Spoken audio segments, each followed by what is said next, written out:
Welcome to the IT Career Energizer podcast. For anyone who wants to build and grow a career in IT, develop and improve your strengths and skills, be inspired and motivated by the successes of others, manage your career progression, and achieve your IT career goals. And now, your host, Phil Burgess. Welcome to episode 348 of the IT Career Energizer podcast. My guest on today's show is CEO and co-founder of Kognitiv, a company that provides Workday consultancy and professional services. He has been working with Workday for more than a decade and developed an on-demand services model supporting Workday clients. So it's my absolute pleasure to welcome to the podcast, Luke Switkowski. Thank you for having me. Oh, you're welcome. Luke, I'd like to get a bit of an understanding of your background and how Kognitiv came about. So could you maybe give us a bit of an insight into that?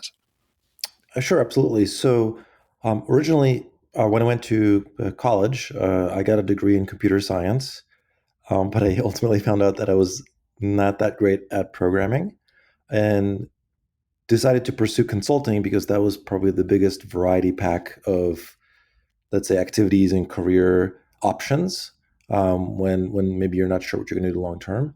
And when I got into consulting, eventually I worked my way into Workday consulting, right? So I worked for a Workday partner firm based out of Boston. And the way Kognitiv came about was that firm that I worked for was acquired by another company. And that basically created an opportunity for me to try to start my own business, and I did just that. And that's how Kognitiv started. Right. Okay. And obviously, I'm sure the majority of people, if not everybody, will know what or heard of certainly Workday. So could you maybe give us a bit of an understanding of what Workday actually is and what sort of functionality and solution it provides? Absolutely. So Workday was founded some time ago now, but basically the founder of PeopleSoft, Dave Duffield, who's a famous entrepreneur and very successful businessman, founded Workday. And what Workday basically did is they allowed for companies to run their human capital management and their financial systems in the cloud, kind of for the first time. So it kind of departed from the client server model of that type of software, and it was all basically cloud native and accessible through any web browser.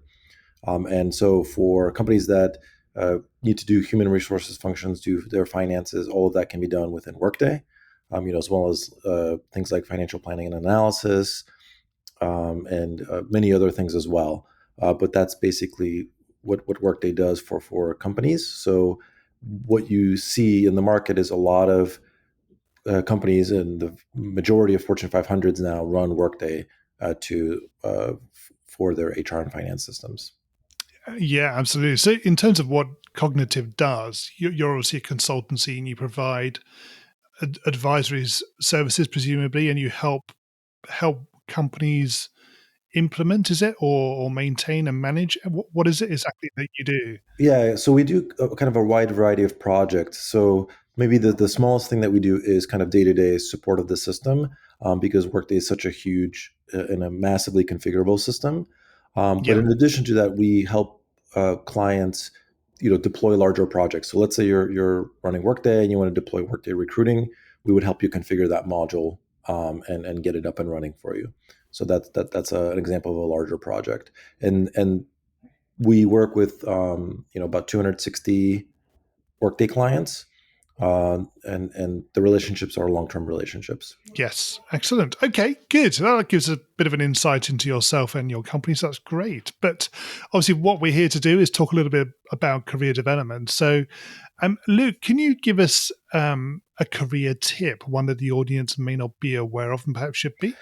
I think one of the, in terms of, let's say, building a career, I think what I keep going back to, at least personally, is whether maybe we like it or not, we live in a skill-based economy and a skill-based society, right? So to build a career, you have to basically build a skill set, and that might take a little bit of time to do, but that's what I think everything is predicated on. So, just as a quick example, right now we have a number of openings at Kognitiv for Workday consultants, right? And what is the prerequisite of getting there is that skill, right? And so I think when people focus on skills and kind of development of skills, I think that's one of the biggest things that you can do for yourself as an individual to build a career. Yeah, so obviously, I mean, Workday is obviously the example you can use very easily. But Yeah, in terms of the sorts of skills that you can develop, there are a variety on there. Obviously, different technologies and platforms and what packages absolutely. and so forth. So there's an opportunity, isn't there? If you are particularly interested in something, there's almost inevitably a platform or a technology that will meet that need or that interest, and therefore potentially you can focus a lot of your effort in learning and developing skills in that particular area. Absolutely. I mean, I can give you another example that's maybe more of a IT specific example. So if you look at the provider called Jump Cloud, I'm not sure if you're familiar with it, but basically it's like call it Active Directory in the cloud. Yep. It's a relatively new company. It's growing tremendously fast. A lot of companies are adopting it for management of their devices, and as that ecosystem develops, if you take the time to learn how to administer Jump Cloud, right, then that's another item that you know how to do, and eventually that'll be more and more prevalent, and it'll give you a lot more options for pursuing maybe something like a Jump Cloud admin position, or a position where Jump Cloud is part of the prerequisite, let's say, suite of platforms that you need to be able to work with, right? And having that skill set is going to be the key. And Jump Cloud is relatively a new company, right? It's not like it's been around for 20 years. It's just been around for single digit years. And Yes. so I think that's like a great example of what I have seen, especially starting Kognitiv, because when you start a company, you have to find systems and things to help you run the day to day. And to your point, there's so many solutions and platforms out there that are gaining traction, and kind of maybe attaching yourself to that isn't that a bad idea. Indeed, exactly. Yeah, I think the only thing I would say about that is perhaps maybe look at two or three rather than just focusing on one, particularly if it's a new technology or a new company. Um, Yeah, and actually, specifically to career advice, um, I actually got career advice before I got into the Workday world, where I was actually at an airport and I was chatting with one of my coworkers, because I used to do SAP HR consulting. So it was basically consulting, but a different ERP system. And that person made a comment of like, oh, if I had to kind of do my career over again, or if I could, have the option to do so, I would try to find an emerging technology like the next SAP, the next PPO software, whatever, and try to get into that, right, and learn about yeah, that. And at that point in time, I think Workday was only just a few years old, and that's actually what prompted me to look a little bit and see what was out there specifically to Workday, because I knew what I wanted to do in terms of what I enjoyed in terms of the type of consulting and the world that I wanted to consult in. And I thought that was like really, really good advice, because if everything goes right, and that uh, thing that you're pursuing, or that career that you're pursuing ends up being the next big thing, that's only going to benefit you. yeah, exactly. Luke, can you share with us your worst IT career moment and what you learned from that experience? That's a great question.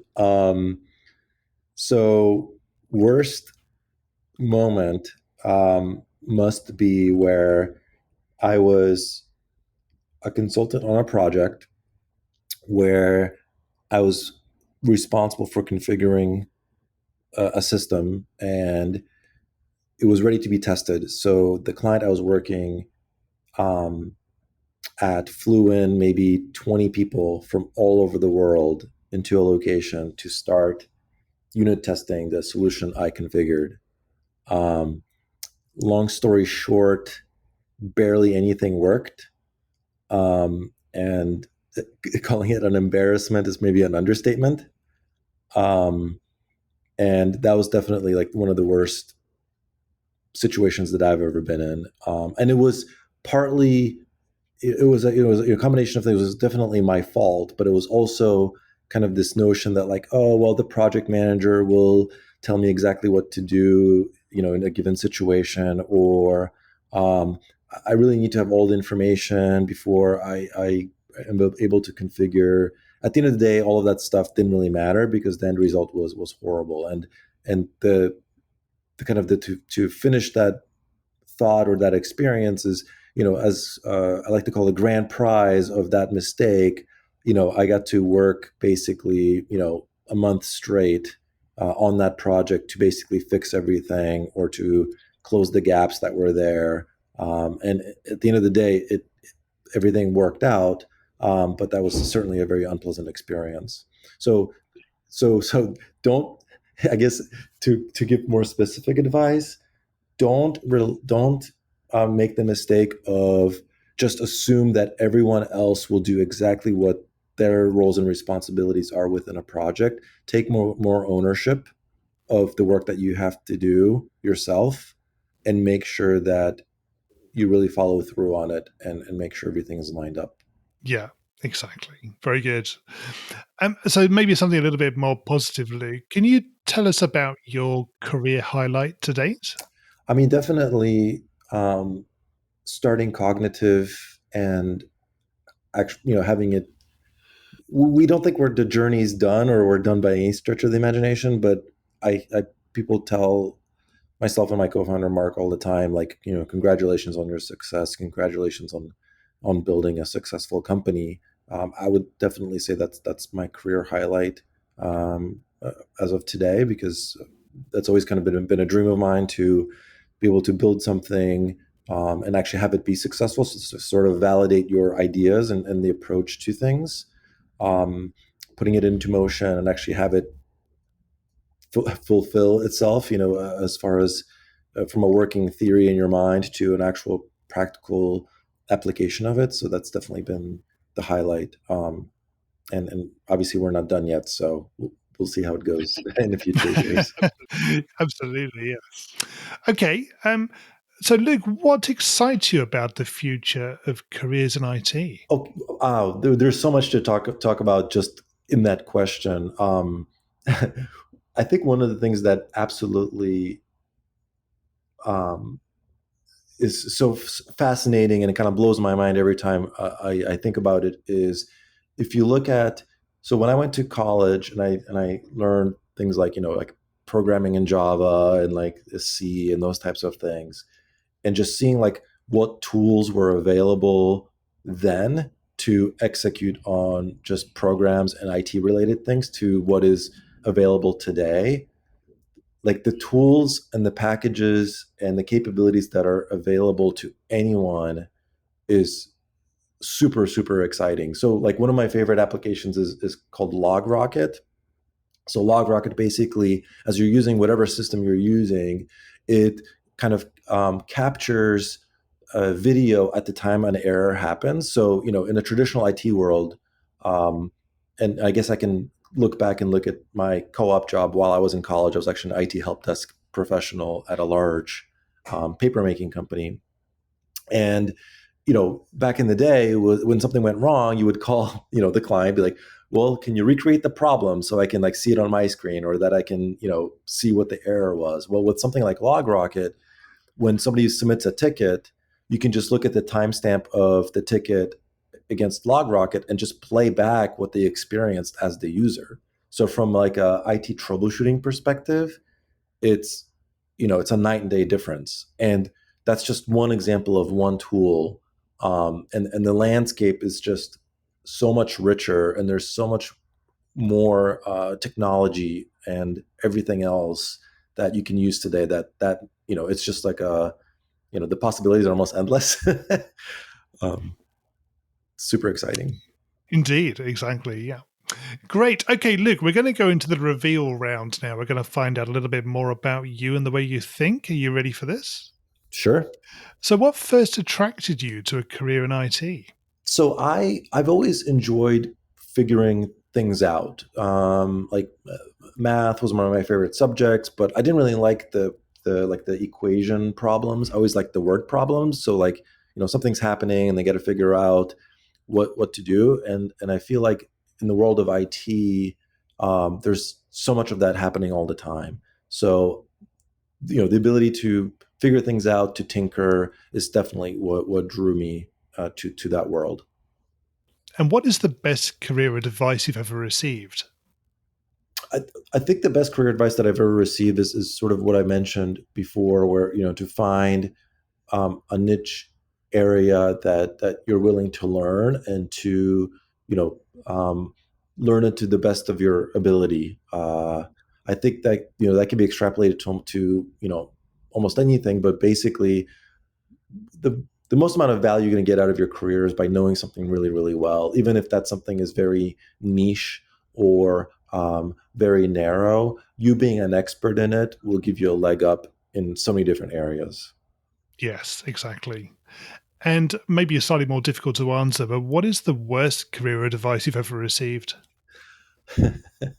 um, the worst career advice I ever received was um, somebody was trying to convince me that getting a computer engineering degree was going to be so much better than getting a computer science degree for my career, because there's going to be almost no possibilities with a computer science degree versus a computer engineering degree. What I found out, I guess, later in life is that your degree matters for your first job, but after your first job, your degree does not matter unless you're like a true specialist, like, I don't know, like a particle physicist or something.